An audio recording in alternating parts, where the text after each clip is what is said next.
Whoa!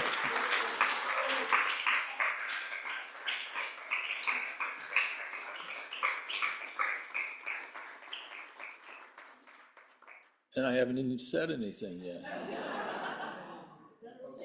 Wait while you're ahead.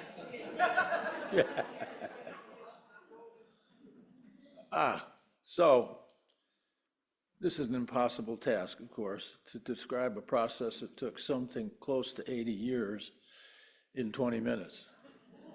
So we're obviously going to hit some highlights. So here we go.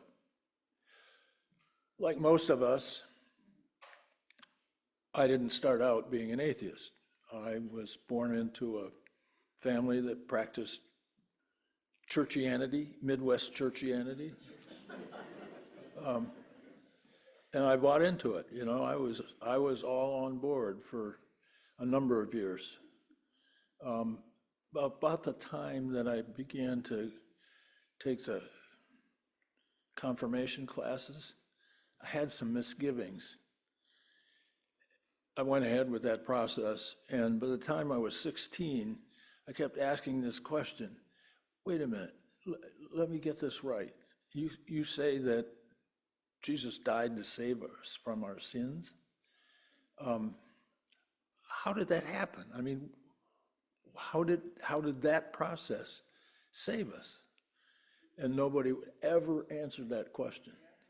They simply were unable to answer that. And I said, doesn't that mean that this God, who's supposed to be loving, is a mean, ornery ogre, bloodthirsty, requiring a blood sacrifice to save the rest of us miserable sinners? And of course, no one would even respond to that question. In fact, I was roundly chastised on a number of occasions for asking hard questions. So by the time I was 18, I was in full revolt mode. I walked away saying, if that's who God is, I don't need that in my life. You know, I'm done. I'm a card-carrying atheist, and I was pretty ugly about it. When after I went to college and met the love of my life, we made a household together when I was enrolled in law school here at Ann Arbor. And I used to just take great delight, just love it when the Mormons or the Jehovah's Witnesses would knock on my door. I would invite them in and I would torture them with my superior intellect. Oh, yes, I was a judgmental cuss. No question about it. No question about it. I actually thought that people who were dependent on religion were just a few bricks short of a full load. You know, I was just saying, how can you, don't you know about critical thinking? Haven't you ever analyzed the basic premise? Oh well, life went on. And my first awakening experience occurred in 1984. Our daughter, Wendy, who was 16 at the time, was a student at Interlochen Arts Academy for the summer. And she was actually in the World Youth Symphony Orchestra. So Judy and I would journey up to Interlochen and enjoy concerts. And on this particular Sunday, we were sitting in this Kresge Auditorium. If you've never been there, it is just dramatically beautiful. It sits in the middle of the pine woods. It has a huge window at the back of the stage that looks out on a lake, and it is just drop-dead gorgeous to be there. So we're enjoying the concert. Happened to be Beethoven's Ninth Symphony with a orchestra and chorus. And we're just sitting there enjoying it, and all of a sudden, I had what I call a noetic experience. I knew something. I didn't just hear it, I didn't hear it, it was just downloaded, and it was there, and it was so clear that I had no doubt about what I was being told, and the tears are rolling down my cheeks, and I'm just, and Judy goes like this to me, "Are you okay? Do we have to leave?" And I said, "No, I'll be all right, I think." So on the way home, it's a 4-hour drive back here to Ann Arbor. We talked and tried to figure it out. And what I was told was that beneath every physical item in the universe is a matrix of magnificence. What? I had no idea. Where did that come from? Who sent that message to me? And what the heck does it mean? So, obviously, didn't figure it out. But it raised a number of questions. And I would walk into a bookstore, and books would literally jump off the shelf and shout, "Read me, read me." So a few months later, I was sitting reading a book by Raymond Moody called Life After Life. And all of a sudden, the tears started rolling down my cheeks again, and I said, "Oh my goodness, I have thrown the baby out with the bathwater. There really is a world of spirit that actually speaks and does these things." And I just said, "How is this possible? I can't believe it." But having been trained in the rules of evidence, I was aware that when people from many different walks of life, many different backgrounds, start relating the same experience, something's up. There has to be some credibility to what they're actually saying. So I knew that I was reading factual information, and it had serious credibility. So what do I do with that? What do I do with that? That was 1984, 85. So I went on an inquiry. We started, some friends and I from the forum, if you've ever done the forum or any of that stuff, you know what I'm talking about. Well, we were on a quest. We were trying to figure out how to be and what to do and where to go. And so we were talking about churches and so forth. And one of them said, "Well, we should try Unity Church because I'm told they believe in reincarnation." And I said, "No, really? What an idea. What a remarkable idea." Of course, I'd read all about it in the near-death experience books, which I had been voluminously devouring because I just said, this is what's really happening. So we went to try out the Unity Church when it was over on Nordman. And I said, 10 minutes in, I said, "Wow, I think I'm home. I think I've found the thing that is going to work for me." So, like I always do, I jumped in and full tilt. 3 months later, I was on the board. 3 months.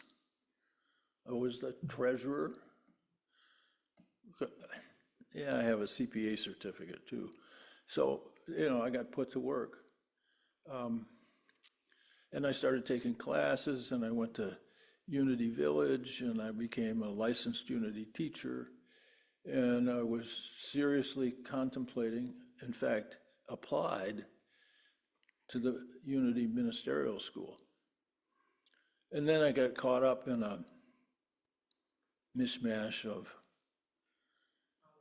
politics and dysfunction, and I discovered how truly dysfunctional the parent organizations at Unity were. And so I said, life is way too short, I'm out of here, goodbye. And a bunch of other people who had been wounded by that same process said, okay, let's start something else. And that began the center. That's when we decided to create the Interfaith Center. And they said, are you up for this? And by then I had already enrolled in a seminary program. And I said, well, I don't know.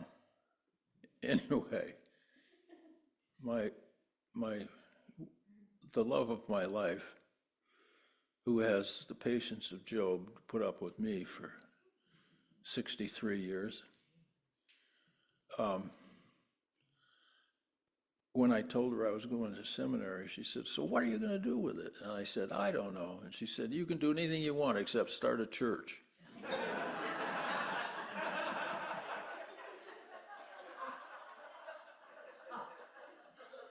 How to win friends and influence people. Duh. My father took the Dale Carnegie course when I was a kid, but it didn't rub off on me. So anyway, we started the center, and this is the result. And in the process of exploring spirituality, in 2002, I bumped into this book by Glenda Green called Love Without End, Jesus Speaks.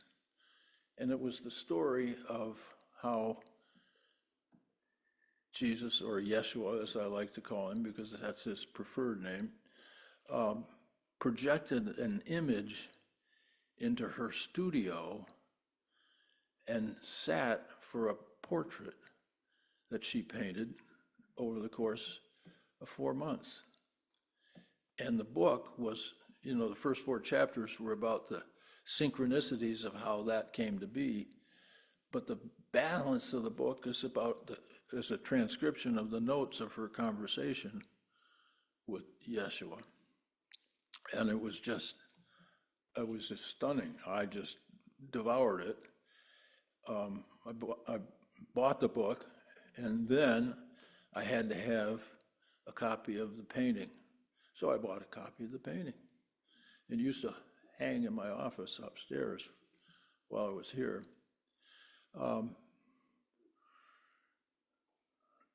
So that was an important part of my process of unfolding. And I became convinced that Yeshua was guiding me when I'm up here speaking. I would say things that I didn't know I was going to say. And people would say to me, how did you know what I needed to hear? And I said, you told me, and I had guidance. So that's this process of being involved in the movement of spirit. And it was just an amazing, amazing process. And then in 2005 or 6, and we've been trying to figure out exactly when this occurred, there was a workshop going on out in Chelsea. Barbara Brodsky was going to be there channeling Aaron, and Judith Coates from Seattle, Washington was going to be there channeling Yeshua. And I had known that at that point that Yeshua and Aaron were best buddies as boys 2,000 years ago. And I said, boy, I really want to hear what these guys have to say. So I gave away my football ticket on a Saturday afternoon in October of maybe 2006.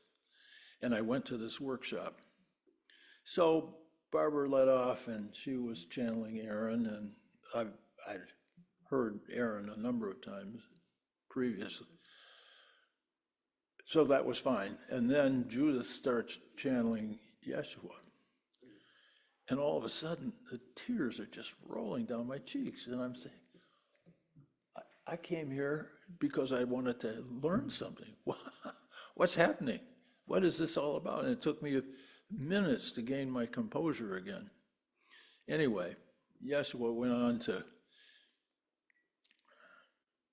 talk about life and what goes on. And he happened to say that one of the things that he likes to do is to project an image into the world. He said, sometimes I just walk around the mall smiling at people.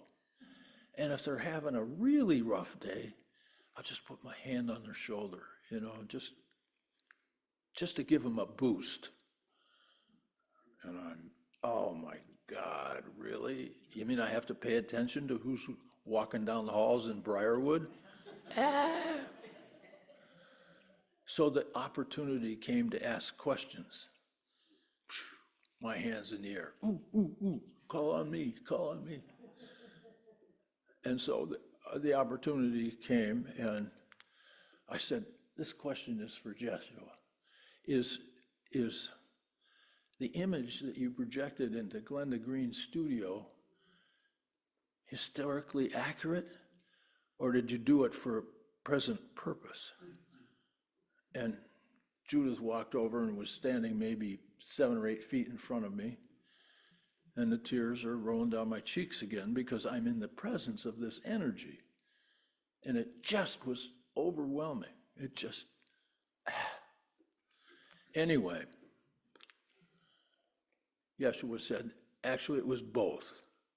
It was historically accurate, and it was filtered through the artist's canvas, paints, and interpretation. So while it's mostly accurate, it's not 100%. And the other is a call to remembrance.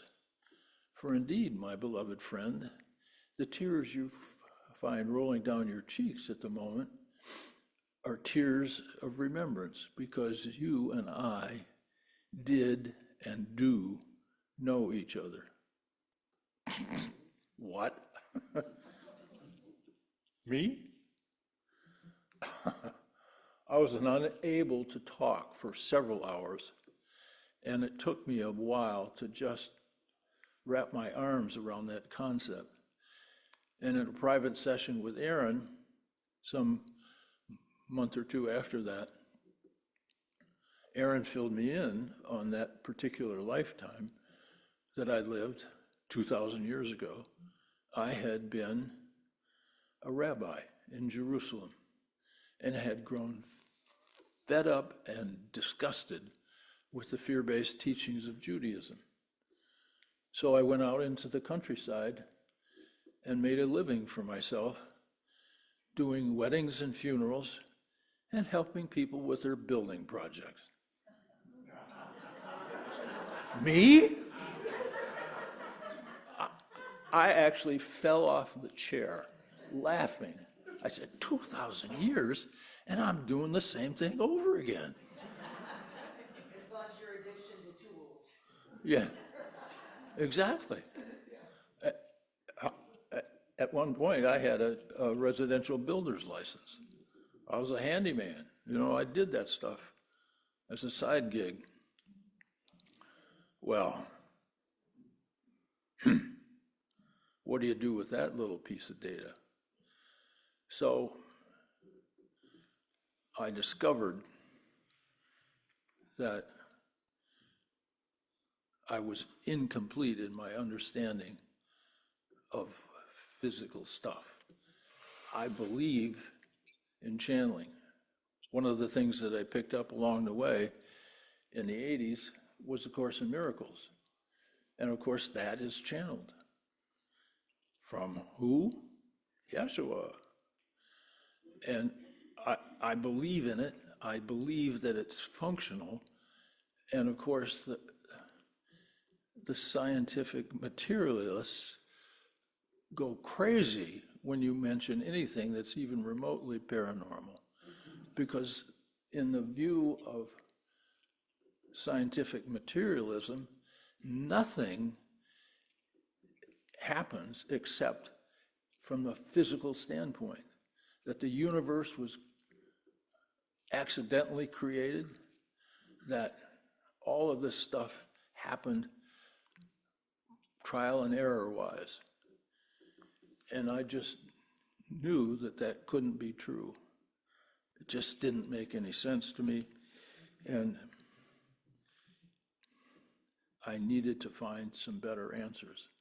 So I've been studying, and I've determined that there is a scientific answer, as yet unproven, and certainly a definite minority view that justifies the existence of God, life after death, the near-death experience, reincarnation, channeling, and one of the strangest things ever, and that is the people with multiple personality disorders have experienced immediate changes in their physiology when a new personality comes in. And there's been a big meta study of this, and these people who have this disorder, one personality can be left-handed and another is right-handed. And that, science believes that that's determined by the genes, but apparently it's not. People with different personalities have different physical limitations. One personality is diabetic and another isn't. And diabetes takes a long time to develop, and it's insulin dependent and a problem. But when the other personality's in, it's not diabetic. And those changes happen just overnight. One person had a personality that had green eyes, and all the other personalities had brown eyes. How is that possible? How is that possible? And what is possible, and the reason that I believe in it, is that one of the things Yeshua said in his conversations with Glenda Green is that science hasn't quite gotten there yet. There is a particle that is minuscule compared to subatomic particles.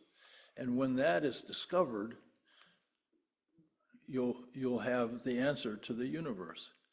And the thing that is presently going on is string theory.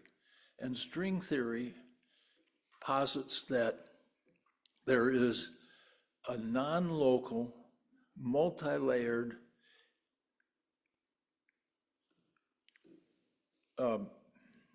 energy field that it interpenetrates everything. And it communicates, and it is the hologram that directs what happens. So this hologram is creating the universe as we speak. And if you don't know, the universe is expanding. But what's really amazing is that the universe rate of expansion is accelerating. And how is that possible? Where does the energy for that come from? And it comes from these minuscule particles that are so tiny that they extend everywhere. And they carry, the universe is full of energy. We used to think of it as a void, as a vacuum, but it's not. It's filled with these little particles that Yeshua in his discussion with Glenda talked all about. So, just 2 weeks ago, I was reading a book called The Physics of God. And it struck me, oh my gosh, you know what? That experience I had at Interlaken describes perfectly what science is suggesting may well be the case. What I was informed was that there is, beneath every physical thing in the universe, is this matrix of magnificence. And that is exactly what string theory is now positing as what drives the universe. And the reason that I like it so much is that it makes possible a scientific explanation for all the things that I believe in. String, or God as quantum consciousness, life after death, near-death experiences. There have been just tons of these things that are inexplicable in any other fashion. Reincarnation and channeling. So I love science. I love figuring it all out, and I'm so blessed to have had that experience at Interlaken and to have had the experience of my connection with Yeshua. So that's how I started, and that's how I got to where I am. So, and I reserve the right to change my mind, because you never know what will happen tomorrow or next week. So thanks for putting up with me all these years.